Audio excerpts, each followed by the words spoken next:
Hi, I just had a question, and something I've been working on. I'm a journalist also. We sort of seem to have the same conflict, even today, as we had during the Vietnam War area. Conflict between those who decided not to serve their country in time of war, went off to Canada, had love, and then those who were forced to go to war, Southerners, poor blacks, a few people who did that. Do you see that happening today? I mean, I see that all the time with the boomers and millennials opposed to the other people. It seems that this conflict is alive and well decades after the war has been resolved. Well, there is a critical difference, of course, and that's the draft. When it becomes a requirement of citizenship to register for the draft and then avail yourself of military service, that no longer is true. Well, we have the Korean vets and World War II vets. They made no complaints about being drafted. I'll have to take your word for that because it's not something that I have focused on. But certainly, in relation to today, when we have the so-called professional army that goes to Iraq and Afghanistan,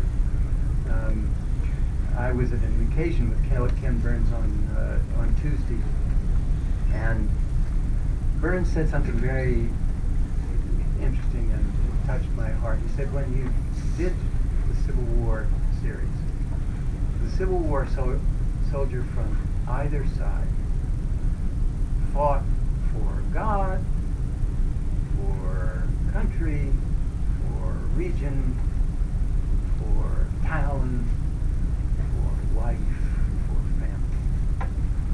And what were the Vietnam veterans or Vietnam soldiers asked to fight for?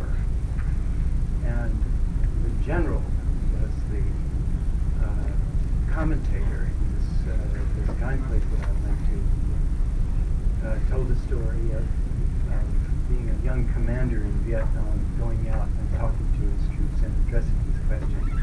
What are you fighting for? You're fighting for the guy on the right or the guy on the left.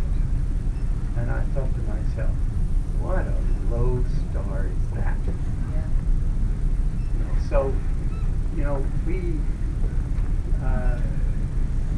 or they or the government starting with Richard Nixon have developed this professional volunteer army.